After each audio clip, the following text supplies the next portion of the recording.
really important that we begin to change the mindset of young people to know that your vote counts. They don't understand that the legislative arm of government is actually a co-equal arm of government. We have an incredible amount of potential. Whatever it is I was doing, because of my personal DNA, it had to be of an international standard, which is what, seriously speaking, is all about. Hello there. On the show today, I'd like to start with a saying that comes from where I come from, which is Benin, in Edo State. And it says, Akugbe eoetin. In other words, there's strength in numbers. When you come together, you are able to achieve much more than you would do if you were on your own. That's what we're talking about on the show today. United We Stand, a group of people who have come together to show that whether it's the arts or literature or entertainment or health or beauty, when it comes to what you've used your head to develop, you must get the benefit. But more importantly, what about you out there? What do you stand to gain or lose if you don't only insist on getting things that are made in Nigeria, by Nigerians, for Nigerians, with no form of counterfeiting or stealing of intellectual property? This is Seriously Speaking. We shall be talking about that with a group of people who have chosen to come out to ensure that when you sweat for something, you get the benefits. We'll be back in a short while.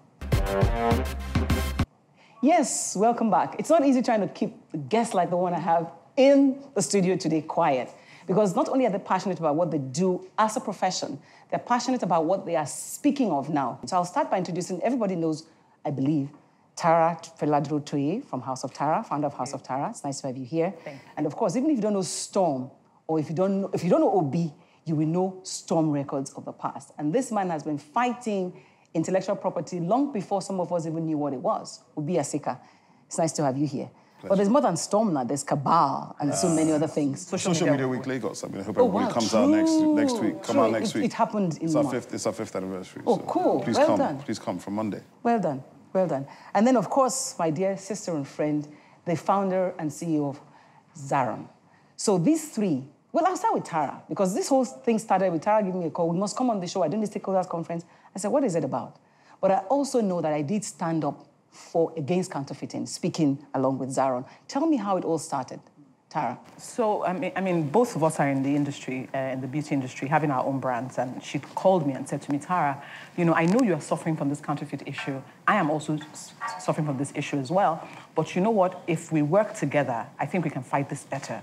And I totally agreed with her. I agreed with her, and I decided, okay, you know what? Let's put finances together. Let's was this like last year or this? Yes, last year. Okay, 2015. Maybe around May.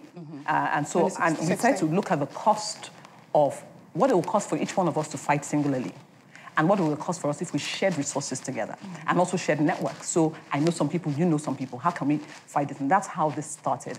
But it then grew beyond just the two of us, and we started to deliberate. I said to her, we have to go beyond us, because I'm beginning to see that this thing affects us, yes, but I've met someone whose mother's book was was published by a publisher in Nigeria and was used in schools in Nigeria, but the woman didn't get the resources for the books. I've met people, my friends who are in the movie industry, who also said to me, Tara, this is the same thing we're fighting, it's just piracy. And so we decided, you know what, can we expand it and become more inclusive, and yet again fight? Because in the past, people fought individually. And silos. And I feel like we're able to do much more if we fight together as a group. I find it quite amazing that you came into the industry after Tara, for example. You didn't feel like, oh, well, this industry, there's competition, and you chose to reach out to Tara to do this together. Yes, absolutely. Tara, of course, Tara is a pioneer when it comes to... And you can't take that away from her. No, she's done an amazing job. Well done. Everybody knows that. So, yes, I think I had sent my staff to go around to see what counterfeiting, the damage it was doing to us. And when I found out we're about to lose 50% of our market share to counterfeit products, amazing. I totally freaked out. I remember I placed 50%? What does that mean? That if you go to the market, people are selling... No, they're selling the counterfeited Zaron products and Tara products, because while we're checking for Zaron products, we see Tara products too and all that. So I totally freaked out at the possibility of the damage. And all the sacrifice and all the hard work, I just said, seriously, we just sit back and just let these people just take away everything. So I called Tara. I was screaming on the phone that day. I said, no, we have to fight this. These people can't win. They must not win. We have to fight this. And together, if we fight it together, there's strength in fighting together. Yes. And Tara's blood is so hot. From that minute, she's had to follow up on me on every issue. She just goes ahead of everything. She's like, okay, I've spoken to this minister. I've done this. It's been... So I must give kudos to Tara. She's done an amazing job. I started the show, I give kudos to the fact that people are willing to work together to make this happen. And then, of course, getting Obi on board wasn't difficult. No. But you see, they're businessmen, they have this, but you see, like, for example, the promo that I did was that you're taking food out of people's mouth, but it's beyond that, right, Obi? Well, I think it's way beyond that. But first of all, you've got to commend what these ladies have been doing, because for me, it's about increasing the conversation. If I'm coming at it from the perspective of the music industry or Nollywood or, the guys who produced local content, which to me that is made in Nigeria. And that product now creates extensions, whether it's the brands, the endorsements, and the other possibilities. Everything you talk about human expression is a made in Nigeria brand. And we need to understand that and understand that that is the value that we actually hold in Nigeria, that is ours, that we can actually grow that potential. And we have to just grow the ecosystem. So we have strong laws, but we need better enforcement, better consumer education, which is why their product is being affected right now.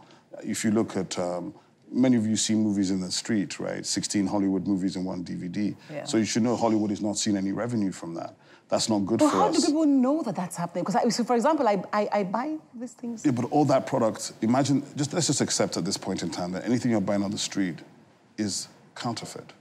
You're kidding? Pretty much, yeah. The value's not coming back because the supply chains are not there to those who created that product. So it affects publishing, music, Nollywood. That's why there's no merchandise. Fashion. So, fashion, everything. But tell me, Tara, because you guys tell me vehemently, this is not about whether Tara is selling or not selling. Because when you started this course, that was initiated. But you found out other things as time went on. So how does somebody understand that, well, it's not because you want to make Tara richer, House of Tara richer? It's beyond House of Tara richer. We love America, and we all want to go to America. But guess what? America exported something to us. They sell us something, and they've sold us their intellectual property, they've sold us their movies, they've sold us the American brand. The dream. The American dream. But it's a brand. And Nigeria as a whole, whether it's Tara, whether it's Dakova, whether it's Zaron, whether it's Obi, whether it's you, the Kemi or Yemi, you are a Nigerian brand. And if we cannot nourish our own Nigerian brands, we don't have a habit of doing so, we can't export that. And so when we go to the embassies and we go to the airports and we're being treated badly because we are Nigerians, it's not going to be about Tara. It's about us deciding that this is a brand that is ours and we can export this brand. It doesn't have to be Tara. It can be anything. It can be Dakova, it can be Davida. Yeah. But it is ours. And until we protect our brands, which is what the American people have done, protect our brands, and then we can sell it to the world.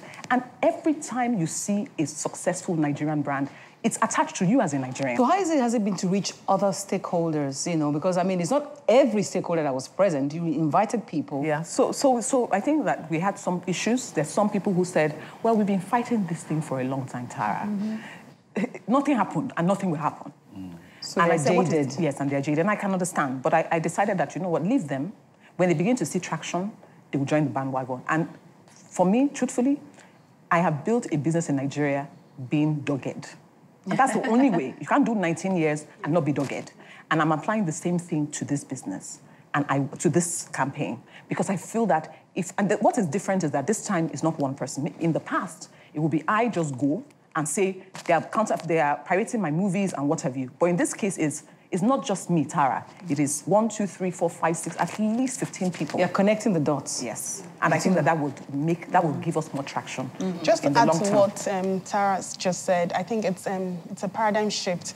It's unbelievable the amount of fear out there. Fear? Yes, just to chase after your hard work, so to speak. Somebody explained to me. They said to us, you know what, you don't want to die. Just leave this issue. Insinuating that there's a big cabal, not your cabal. Yes, there's a cartel. There really is. Yes. they have deep pockets, you know? Wow. They have everything, but the beautiful thing, and that's the common factor between us, is that we were absolutely fearless. It's God factor, yes. We're fearless. We said absolutely not. And I speak for my brand, and I'm sure for Tara's brand and some brands, if you really stand up for what you believe in, if you really go there, I think there's a challenge that we're definitely going to get out of, but I don't think they're going to win at the end of the day because it's not possible. It's not about funding. Who's funding all of this? Well, we are. We are from our pockets. Yes. And you know, one of those is I'd done a text message. I think I sent it to Kay. And the things that we have to address. We have to have private investigators. Yes. We have to relate with the regulators from NAFDAC to SON. We have to have our own lawyers, and we have to ensure that NAFDAC also sues on our behalf. And these are multiple things that we all have to address at the same time. And each of these things have a cost. I mean, the funny thing about it is, you know, as you can hear, we're just coming to the table. You're just starting the conversation. Well, not just starting. I think that the creative industries have been in this thing, have been leading in this fight on piracy for 20 years. But, you know, Nigeria conversations have been happening in silos. So I think what Tara did that is amazing is when she called me, I said, okay, I'll talk to the guys in the industry because we already have our own worldview about these issues. Guys have been fighting this thing on the streets, doing the raids, funding the process out of pocket for 25 years. So you scare me. It's like this is not going to happen. But it is happening because now you're getting convergence and the voice gets bigger. And as the voice gets bigger, then I can tell you for free that everything she's talking about NAFDAC, the Nigerian Copyright Commission will also be part of that process. COSON will be part of this process. So you begin to get the AMCOP, the Nollywood associations will be part of this process because then you begin to get the voice to fuel the campaign. I wanted to spend the last 5 minutes talking about what you actually think that this would work. What makes you think it will work? Every single person. For me, I've always worked with this principle. What I believe is what I will see. And because I believe that what I believe is what I will see, I constantly work on the things that I believe in. For me, I have built a brand, and I refuse to allow somebody else to come and reap where they did not sow. And I believe that if I put my effort behind this, I will win. And because that's all, I believe it. Doggedness. Refuse to lose. What's your rule? Refuse to lose. It's as simple as that. It's we refuse to lose. The reason why Nollywood existed is disruption. The reason why we built the Afrobeats industry is disruption. We didn't wait for anybody to give us permission. We didn't wait for anybody to say, give me approval to go and do this. We just did it. We bring our money, we bring our passion and our focus. Now the issue is, it's called show business in that side, right? The show is validated. Now it's about the business. And that's why we can build a coalition, because now it's at a point where that industry is a business. It's threatened. It's no longer an aspiration. And I think that once people understand that, nobody's coming to ask you for cap-in-hand favors. We're not looking for handouts. We have power. Yeah. You will win. Yeah. What about you? What makes you stand? What's conviction? From my life, refuse to lose is yours. Yes, from my life journey till today, I never give up, ever. I always push and I drive. And I see the picture. I always tell people that I work from the end and I start working towards it. So what's that picture? I know where exactly. I know where Zaron will be. It's not today. It's not tomorrow. It's not 10 years. I know, and I've worked towards it. So where's United We Stand will be? Where's it going to be? It's a voice that is going to go beyond Nigeria. And it's going to be extremely difficult to work with counterfeit products in a few years to come. So it's been fun having you guys on the show. Thank you, Oke, for agreeing. Because your typical thing is to refuse. I know. Thank you. Thank you for coming. Thank you, Obi, for coming. I haven't seen you in a while, but I'm glad to see you here. And Ever Ready, my baby sister. You're no longer baby. I know. They're getting there. Thank you for being on the show. Thank you all. Thank you for having us. Thank you for watching. We'll see you again next week. Bye.